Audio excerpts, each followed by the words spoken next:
to one and all. So thanks for welcoming to Zairabad. It has been long time. చాలా రోజుల నుంచి స్పీచ్లు ఇవ్వడం కూడా బంద్ చేసిన నేను. It has been only second speech. మొన్న యాన్యువల్ డే ఫంక్షన్ ఉంటే హైదరాబాద్లో మాట్లాడినా అండ్ దాని తర్వాత ఇదే.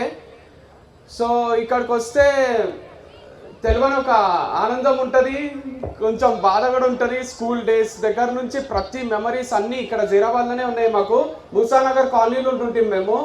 అండ్ మా చుట్టాలందరూ రంజోల్లా బస్తాపూర్లు ఉంటారు.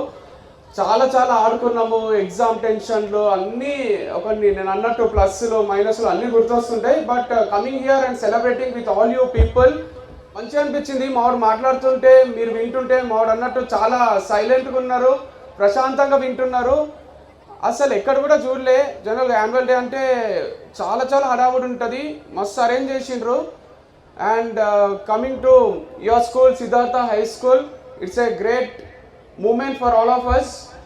అండ్ భరతనాట్యం ఎవరు చేసిండ్రో కానీ అది కూడా మస్తు సింపుల్గా చేసిండ్రు. జనరల్గా ఒక్కరు చేస్తే మనకు అర్థమవుతుంది అది కరెక్టే చేస్తున్నారు అనుకుంటాం. ఇద్దరు ఒకటే స్టెప్ వేస్తున్నారు, ఎక్కడ కూడా వాళ్ళు మిస్ చేయకుండా ఎంత ప్రాక్టీస్ చేస్తే అట్లా చేసింటారు. So practice makes man perfect అని విన్నాం, కానీ first time practice makes women perfect చూస్తున్నా నేను.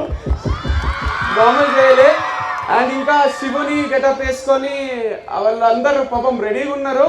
అవి కూడా చూడాలని ఉంది, కానీ రేపు మాకు కొంచెం అర్లీగా వేరే ప్లేస్కి పోయేది ఉంది. మేబీ స్పీచ్ తర్వాత వెళ్ళిపోతాం మేము. కానీ మీరు అందరికీ కూడా ఆల్ ది బెస్ట్. అన్నీ చూస్తుంటే స్కూల్ మెమరీస్ గుర్తొస్తున్నాయి. రెడీ అయ్యి యాన్యువల్ డేకి కొత్త గెటప్స్లా డ్రెస్లల్లా రెడీ అయ్యి కూర్చుంటుంటిమి. అండ్ మీకేమీ టైం మీది వేస్ట్ చేయాలని లేదు. నాకు ఇచ్చిన ఈ 10-15 మినిట్స్ కూడా మీకు యూజ్ అయ్యేటట్టే, నాకు కూడా ఎప్పుడన్నా గుర్తు చేసుకుంటే అరే మంచినే మాట్లాడినాం కదా అనిపించేటట్టు కొన్ని మంచి మాటలు చెప్పి I would leave this stage. ఎందుకంటే నాకు ఫస్ట్ థింగ్ ఏం ఇంపార్టెంట్ అనిపిస్తుంది అంటే డబ్బు ఈరోజు ఉంటుంది రేపు ఉంటుంది, గుర్తింపు ఈరోజు ఉంటుంది రేపు ఉంటుంది, సక్సెస్ ఈరోజు ఉంటుంది రేపు ఉండకపోవచ్చు, ఏదైనా ఈరోజు ఉంటుంది రేపు ఉండదు. కానీ మన వాళ్ళు మనతోని ప్రేమ ఆప్యాయతంగా ఉంటే అంతకు మించి ఏమీ అవసరం లేదనిపిస్తుంది. అట్లా కొంతమందే ఉంటారు మన లైఫ్లో. కానీ జైరాబాద్లో ఒకటే ఫ్యామిలీ కాదు, ఫ్యామిలీకి ఎవరితో ఎవరైనా పలకరింపుల మట్టుకు మనల్ని బీట్ చేసేటోళ్ళు రాలేదు అనిపిస్తుంది. ఎందుకంటే మనము ఒకడు వస్తే మన ఇంటికి లేదా రోడ్ పైన కనిపిస్తే ఏం బేటా ఎప్పుడు వచ్చినావు, అది రా బెటా అనే వర్డ్ నాకు పేటెంట్ తీసుకోవాలనిపిస్తుంది. చాలా ప్లేసెస్లో వాడతారు కానీ బెటా అని అంత ప్రేమగా వాడేది జైరాబాద్లోనే అనిపిస్తుంది. అండ్ ఈవెన్ మనము మామను కూడా ఏదైనా ఫంక్షన్ పిలిచేటప్పుడు రే రావాలే నువ్వు కూడా, అతను తీసుకురా నువ్వు కూడా రావాలి అంటే మనం మగోళ్ళని ఆడోళ్ళని ఒక ప్రేమతో పిలుస్తాం చూడండి, ఒక అఫెక్షన్తో. దసరా టైంలో కూడా మన ఊర్లలో జరిగినట్టు బంగారం ఇచ్చి కాళ్ళు మొక్కి మనం హగ్ చేసుకోవడము, 3 సార్లు హగ్ చేసుకోవడము. సో మేబీ ఆ ముస్లిమ్స్ అండ్ హిందూస్ కలిసి ఉండడం వల్ల మన కల్చర్ కానీ మన రూట్స్ కానీ ఇంత స్ట్రాంగ్ ఉన్నాయి అనిపిస్తుంది. ఒకరితో ఒకరు ఇంత ప్రేమగా ఎక్కడ ఉండరు. క్రికెట్ మ్యాచ్లు ఆడేటప్పటి దగ్గర నుంచి స్కూల్కి పోయిన దగ్గర నుంచి ఏ ఫంక్షన్ జరిగినా ఏ ఫెస్టివల్ జరిగినా మామూలు సెలబ్రేట్ చేసుకోం మనము. అందుకే ఇంత హెల్తీగా ఉంటాము, ఇంత నవ్వుకుంటుంటాము. చాయ్ దుకాణంలో కూడా రష్ ఉండడానికి కారణం కూడా అదే. మనకి ఇష్టం మాట్లాడడం, ముచ్చట్లాడడం, ఏది పడుతుంది మాట్లాడడం, ఇది అది అని ఉండదు మనకు. ఆ టాపిక్ ఇక్కడ స్టార్ట్ అవుతుంది. అరే వాని గురించి తెలుసారా, వాడారా, వాని గురించా, ఇది అది అని మొత్తం నాన్ సెన్స్ టాక్ మాట్లాడుకుంటాము. ఒక్కొక్కసారి సెన్సిబుల్ మాట్లాడుకుంటాం, కానీ నాన్ సెన్స్ టాక్ కూడా చాలా ఇంపార్టెంట్ లైఫ్కి. అదే ఎక్కువ రిలీఫ్ ఇస్తుంది. ఫోన్లు చూసుకుంటా, కంప్యూటర్లు చూసుకుంటా, టీవీలు చూసుకుంటా, చెత్త సీన్లు, చెత్త సీరియళ్ళు కూడా కొన్ని ఉంటాయి. పేర్లు తీయబుద్ధి కాదు కానీ సినిమాలు కానీ సీరియల్ కానీ అవి చూడడం కన్నా ఈ వెబ్ సిరీస్లు అని అవ్వని ఇవ్వని పిల్లల చేతిలో కూడా ఫోన్లు వచ్చేసినాయి. దాంట్లో చూపించినంత చెత్త దేంట్లో చూపిస్తలేరు. అంటే మంచి సినిమాలు కూడా ఉన్నాయి, నేను మంచి సినిమాలను ఏమంటలేను, చెత్త సినిమాలు కూడా చాలా చాలా రిలీజ్ చేస్తున్నారు. చిన్న సీన్లు కట్ చేస్తారు. మనం థియేటర్లో చూసే సినిమాలలో వెబ్ సిరీస్లలో అన్నిట్లలో పెట్టేస్తున్నారు. మస్తు చెడగొడుతుంది పిల్లల్ని కూడా. అండ్ దానికన్నా మీరు నేర్పియండి. పాతకాలంలో మనం ఆడుతుంటాం కదా, చాలా గేమ్స్ ఉంటుండే, పులి మేక అని, అష్టాచమ్మ అని, అండ్ ఇంకా తర్వాత అయితే మేము స్కూల్కి వచ్చినాక యూనో అని, బిజినెస్ అని ఇప్పుడు కూడా ఉండొచ్చు. అక్కడ గేమ్స్ ఆడండి కానీ ఫోన్లు చూడకండి.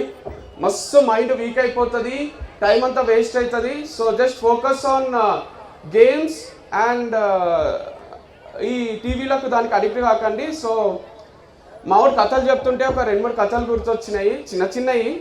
సో టైం ఉంటే 2 చెప్తా, ఆర్ ఇంకా టైం ఉంటే 3 చెప్తా, టైమే లేకపోతే 1 చెప్తా. ఫస్ట్ అయితే 1 చెప్తా. మస్తు నచ్చినాయి నాకు ఈ కథలు. ఏదో చెప్పలే ఇంతవరకు, యూట్యూబ్లో చెప్పలే, విచ్చులలో చెప్పలే, కానీ మెసేజ్ మైండ్ బ్లోయింగ్ ఉంది.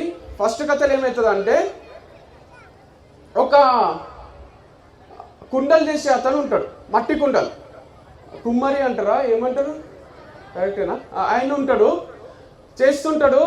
ఆయనది ఏముంటుంది డ్యూటీ పాపం, పొద్దున్న లేవాలి, కుండలు చేయాలి, అమ్ముకోవాలి, డబ్బులు వస్తే తింటాడు, డబ్బులు రాకుంటే పస్తున వండుకుంటాడు. ఆయనకు ఒక రోజు విరక్తి వస్తుంది, చల్ కుండలు ఇదే జీవితం, రోజు కుండలు చేయాలి, లేవాలి, పండుకోవాలి, ఇంత రొటీన్ అయిపోయిన జీవితము నాదొక జీవితమా, ఇంతకన్నా బేకార్ జీవితం మనకన్నా ఉంటుందా అని ఫ్రస్ట్రేట్ అయ్యి చచ్చిపోదామని డిసైడ్ అవుతాడు. ఇక పెద్ద నది ఉంటుంది, ఇక దుంకి చచ్చిపోదామని డిసైడ్ అయితే ఆయనకు ఫిషర్ మ్యాన్ అనిపిస్తాడు. ఆయన ఏం చేస్తుంటాడు అంటే, ఆయన వలని కుట్టుకుంటుంటాడు, హోల్స్ పడితే కదా ఫిషింగ్ చేసినప్పుడు, అప్పుడు వలని మొత్తం కుట్టుకుంటూ ఆయన తర్వాత ఫిషింగ్ చేస్తాడు, తీస్తాడు. నార్మల్గా ఆయన జీవితం ఆయన గడుపుతుంటాడు. ఈయన డే అంతా అబ్జర్వ్ చేసి అడుగుతాడు, అరే అదే పని చేస్తున్నావు, చేపల్లి పడుతున్నావు, అవి తీసుకుపోతావు, నాకు తెలుసు మార్కెట్లో అమ్ముతావు, రేపు పొద్దున వస్తావు, మళ్ళీ వల కొట్టుకుంటావు, చేపల్లి పడతావు, అమ్ముతావు, ఇదే నా నీ బతుకు, దా ఇద్దరం చచ్చిపోదాం అంటాడు. ఆయన అంటాడు, అరే నా ఫ్యామిలీని పోషించాలి, నా పిల్లలు ఉన్నారు, నేను బతకాలి, ఏం మాట్లాడుతున్నావు నువ్వు, సస్తే ఏమొస్తుంది అని అంటాడు. అప్పుడు ఈయనకు అర్థమవుతుంది, ఓహో నువ్వు ఎంజాయ్ చేస్తున్నావు అంటే, ఎంజాయ్ చేస్తలేను, నా డ్యూటీ చేస్తున్నా అంతే అని ఎక్స్ప్లెయిన్ చేస్తాడు. తర్వాత ఈయన కూడా పోయి చచ్చిపోకుండా ఆయన కుండలు ఆయన తయారు చేసుకుంటాడు, అమ్ముకుంటాడు, నార్మల్గా బతికేస్తుంటాడు. అయిపోయింది కథ.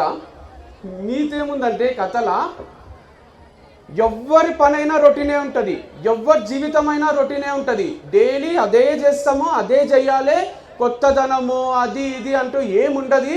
మనం రొటీన్గా ఏదో ఒకటి చేస్తూ ఉంటేనే మన జీవితం నడుస్తుంది, మన పక్కన వాళ్ళ జీవితం నడుస్తుంది. పేరెంట్స్కైనా, స్టూడెంట్స్కైనా, టీచర్స్కైనా ఒకసారి ఆలోచించండి. ఇంట్లో లేడీస్కి వంట రూమ్లోకి పోవాలి, వండాలి, అదే పప్పు, అదే చారు, అదే చికెను, అదే టేస్ట్, అదే కథలు, మళ్ళీ మీతో తిట్లు తినాలి, ఇదేనా ఏం వెరైటీలు చేయడానికి రావా, యూట్యూబ్లో ఏమన్నా చూసి చెయ్యు అని మీ మొగుళ్ళు తిడుతుంటారు. మీకేమో ఇంకేం నచ్చదు అని మనసులు అనుకొని ఎందుకండి అట్లా అంటారు అని బయటికి అంటారు. సో మస్తు తిక్కలేస్తుంటుంది, కానీ ఏం చేయలేం. హౌస్ వైఫ్ల గురించి మాట్లాడుతున్నా, చేయాల్సిందే. మొగుళ్ళు చేయరు, పిల్లలు చేయరు, వాళ్ళు అక్కడ తయారైపోయినరు. ఇక మీరే చేయాలి, మీరే బాధ్యత తీసుకోవాలి. కాబట్టి మీకే పేషెన్స్ ఎక్కువ ఉంటుంది, కాబట్టి ఇక అంతే, జీవితాంతం చేయాల్సిందే. అప్పుడప్పుడు చుట్టాలు వచ్చి పొగుడుతారు కదా, నా పెళ్ళాం మీరే బాగా చేసిండ్రు, ఆ మూమెంట్ కోసం వెయిట్ చేయాలి. అప్పుడు ఆ మొహం మాడిపోతుంది, మన మొహం వెలిగిపోతుంది. సో అంతే ఉంటుంది జీవితం. చిన్న చిన్న మూమెంట్సే మనకు హ్యాపీనెస్ ఇస్తాయి. ఈవెన్ హస్బెండ్ కూడా అంతే. ఇంతేనా నీ బతుకు, ఏడేసిన గొంగడు ఆడనే ఉంది, జీవితకాలం ఇదే పని చెయ్యో, ఏం చెయ్యకి కానీ లైఫ్లో నీకేం చేత కాదు, పక్కింటోని చూడు, ఎదురింటోని చూడు, వాళ్ళు ఆ కారు కొన్నారు, వీళ్ళు ఈ భూమి కొన్నారు, నీకేం చేత కాకుండా ఇట్లనే ఉంటావు, నాకు అర్థమైంది, జడగొచ్చిండ్రు నేను నాకు ఇచ్చి పెళ్లి చేసి, రొటీన్ డైలాగులు ప్రతి ఇంట్లో ఉంటాయి, ఇంకా ఏముండదు. మీరు కూడా ఏ మూమెంట్ కోసం వెయిట్ చేయాలంటే, మీ పిల్లలు అంటారు కదా, డాడీ నువ్వే నా హీరో. చిన్న చిన్న మూమెంట్స్ ఉంటాయి చూడండి, మీ పక్కన మీ కొడుకుని స్కూల్లో డ్రాప్ చేసి వచ్చినప్పుడు, ఎక్కించుకోనికి పోయినప్పుడు వాళ్ళు ఒక ఎక్స్ప్రెషన్ ఇస్తారు చూడు, మా డాడీ ఉన్నాడు, నాకేం భయం లేదు, మా డాడీ ఉన్నాడు. సో అక్కడ పిల్లల కోసం మీరు బతకాలి. పిల్లలకు మీరు నచ్చరు అంటే, నచ్చే మొగుళ్ళు కూడా ఉంటారు, కానీ చాలా రేర్ అది.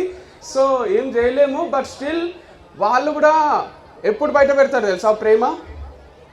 వాళ్ళు తిడతారు, కానీ మిమ్మల్ని ఒక్క మాట బయట వాళ్ళు చుట్టాలో ఇంకొకరు ఒక మాట అన్నారు అనుకోండి, మీ ఆయన ఏంది అంత తాగుతాడు, అట్లా మాట్లాడతాడు, మీ ఆయన ఏంది ఇట్లనేనా, చిన్న చిన్న స్కూల్లోనే వేస్తాడా మీ పిల్లల్ని, ఇట్లాంటివి ఏమైనా మాట్లాడితే నోరు మూసుకొని ఉండు, ఎక్కువ తక్కువ మాట్లాడితే మంచిగా ఉండదు అని ఎక్స్ప్రెషన్ అని ఇస్తారు, లేదా అటు నుంచి వచ్చేస్తారు.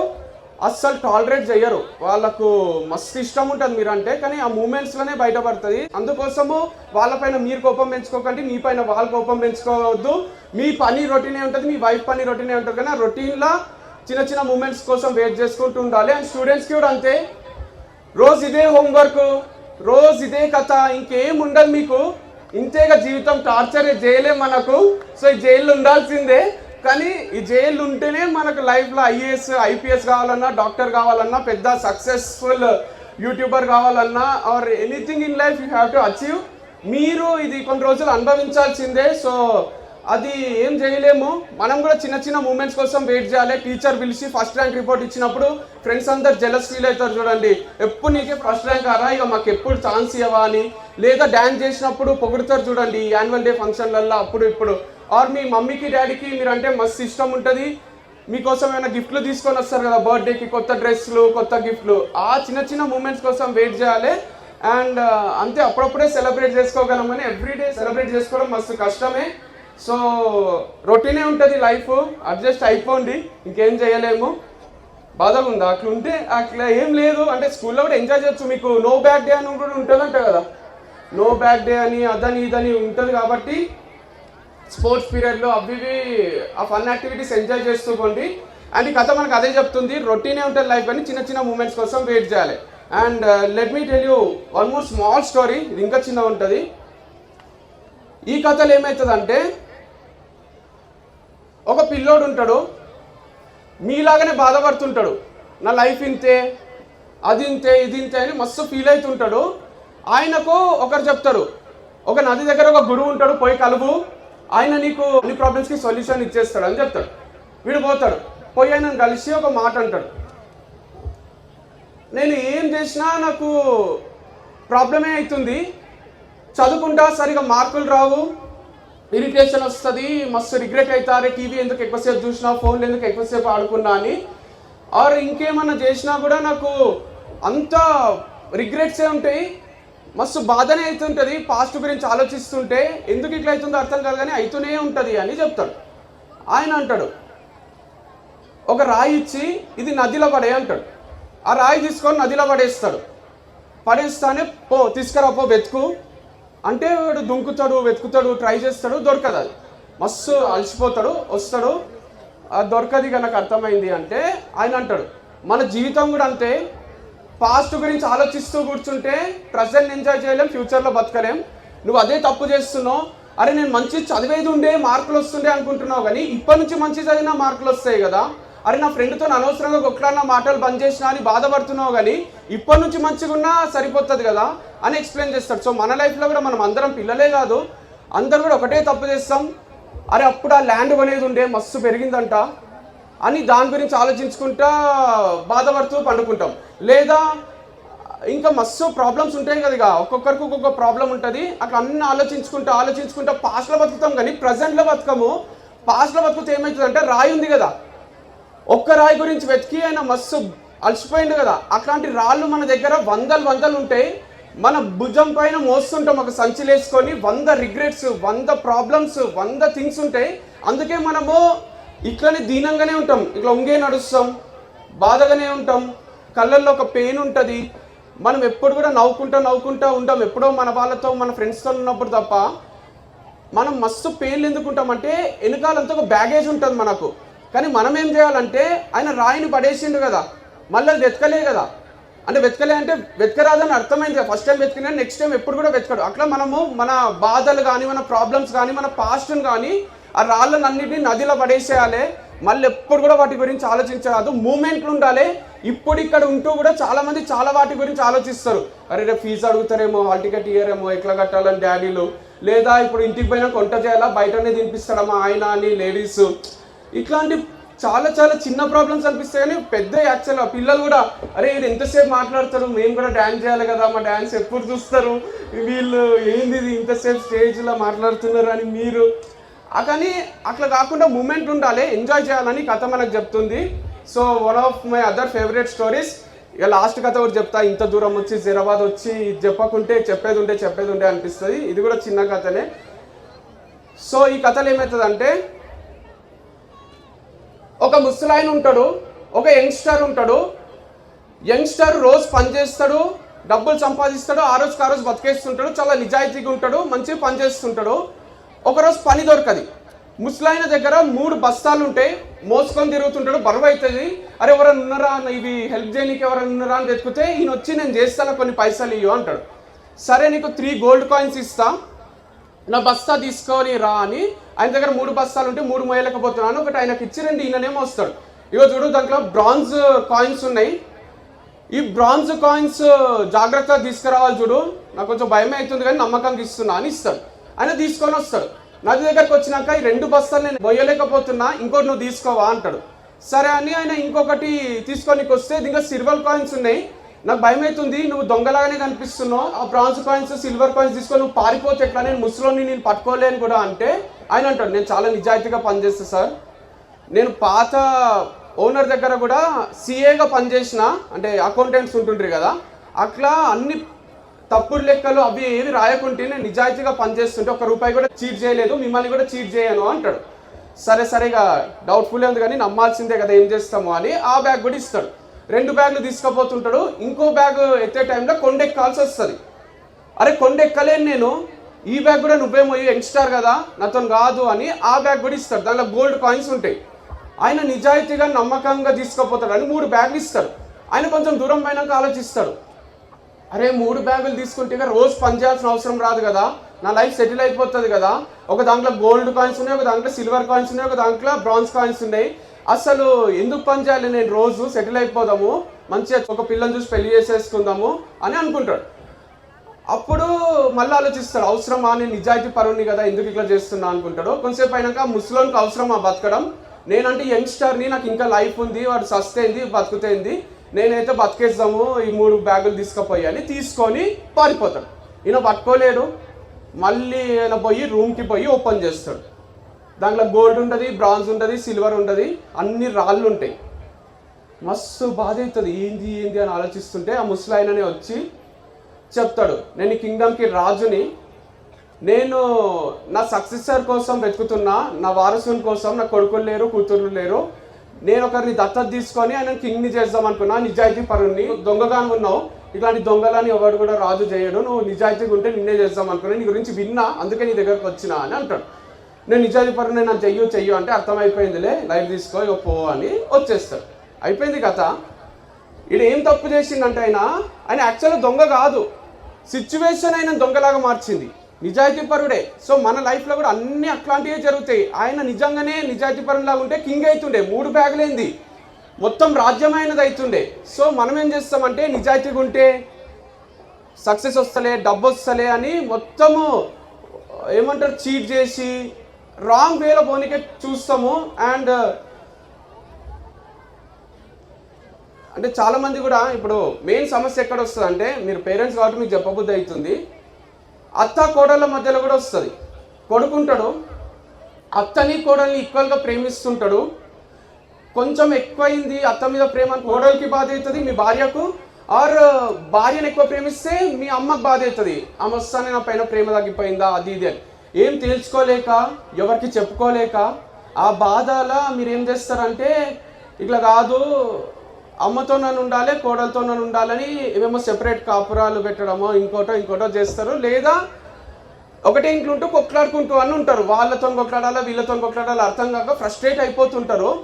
కానీ యాక్చువల్గా అయితే మీరు అర్థం చేసుకోవాలి, భార్యలైనా అమ్మలైనా ఆయన కరెక్టే ఉన్నాడు, ఆయన అంతకు మించి ఏం చేయలేడు. చిన్నప్పటి నుంచి అమ్మతో ఉంటున్నాడు కాబట్టి అమ్మతో ప్రేమగా ఉంటాడు, ఇప్పుడు మీరు వచ్చిండ్రు కాబట్టి మీతో ప్రేమగా ఉంటాడు. బ్యాలెన్స్ చేయడానికి ట్రై చేస్తుండ్రు.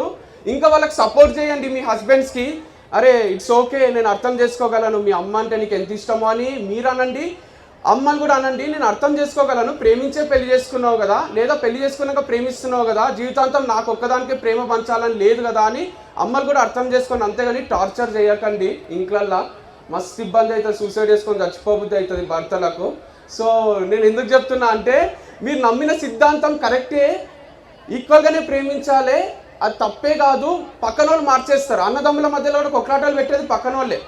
మీ అన్నకు అంత రెస్పెక్ట్ ఇస్తావా, ఇంత చేతగాను ఉన్నవా, నువ్వు ఇంత వేస్ట్గానువా అని అంటానే నాకు మా అన్నకు రెస్పెక్ట్ ఇయ్యరాదా అని నేను ఇష్టం వచ్చినట్టు ఉంటా. లేదా మా అన్నతోనే అంటారు, మీ తమ్ముని పైన అంత ప్రేమ అవసరమా, సస్తావా తమ్ముడు లేకుంటే, నేను ఉన్నా కదా, దా పోదాం దా సినిమాకి అని భర్త పోతారు. మస్తు తప్పది, అన్న తమ్ముల మధ్యలో కొట్లాట పెట్టరాదు. హస్బెండ్ని కూడా కొంచెం ప్రేమ చూసుకోవాలి, అత్త కోడలు కూడా కొంచెం అండర్స్టాండింగ్ ఉండాలి. అండ్ ఈవెన్ మీరు కూడా ఫీల్ కాకండి, మా డాడీకి మా అన్న అంటేనే ఎక్కువ ఇష్టము, అక్క అంటే ఎక్కువ ఇష్టము, తమ్ముడు అంటే ఎక్కువ ఇష్టం, చెల్లెలంటే ఎక్కువ ఇష్టం, అట్లా ఏముంటుంది. తల్లిదండ్రులకు అందరిపైన ఈక్వల్ ప్రేమనే ఉంటుంది. నేను అన్నట్టు టైం వచ్చినప్పుడు బయటపడుతుంది అంతే. సో వాళ్ళ మీద కోపం పెంచుకోకండి, పర్సనాలిటీ చూపిస్తున్నారని అన్నకి ఎక్కువ గిఫ్ట్లు ఇస్తారు, లేదా చెల్లెల కోసమే అన్ని చేస్తాం అనేది ఏమి ఉండదు వాళ్ళకు. అండ్ అంతే, ఇంకేం చెప్పాలో అర్థమవుతలే. So thanks for welcoming to Zaheerabad. ఈ మాట చెప్పగలను. అండ్ ఫైనల్గా ఒక కొటేషన్ చెప్పి ఎండ్ చేస్తాం. One good quotation return in our book. నేను మా అన్న రాసిన బుక్లో కొటేషన్. అందరికీ నచ్చకపోవడం తప్పు కాదు, అందరికీ నచ్చాలి అనుకోవడం తప్పు. గాంధీ కూడా గాడ్సేకి నచ్చలేదు, కృష్ణుడు కూడా కంసూరికి నచ్చలేదు, చివరికి దేవుడు కూడా అందరికీ నచ్చలేదు. అందరికీ నచ్చాలంటే తాజ్మహల్లా సమాధి ఉండాలి, గాలిలా కనబడకుండా ఉండాలి, సూర్యుడిలా కాలిపోతూ అందరికీ వెలుగునిస్తూ ఉండాలి, లేదా గగనంలో చందమామలా అందనంత దూరంగా అయినా ఉండాలి. మామూలు మనుషులం మనకెందుకు ఇవన్నీ? మనలానే ఉందాం, మంచిగా ఉందాం, మనిషిలా ఉందాం, మనస్ఫూర్తిగా మన వాళ్ళతో, మనసుకు నచ్చిన వాళ్ళతో మనకు నచ్చినట్టు నచ్చినంత కాలం నవ్వుతూ ఉందాం. అంటే థ్యాంక్ యూ సో మచ్. మస్తు ఎనర్జీ ఉంది పిల్లలల్లా, మస్తు డీసెన్సీ ఉంది పేరెంట్స్ అండ్ టీచర్స్లో. మస్తు ఉంది మీ school, Siddhartha high school. So వింటున్నారు, ఏ టైంలో చెప్పట్టు కొట్టాలో ఆ టైంలోనే కొడుతున్నారు. అండ్ ఇదంతా మీకు వచ్చిన సంస్కారం మీ పేరెంట్స్ అండ్ టీచర్స్ నుంచి వచ్చింది అనుకుంటున్నా. Thanks for welcoming to this school. Thanks a lot and by by. Thank you.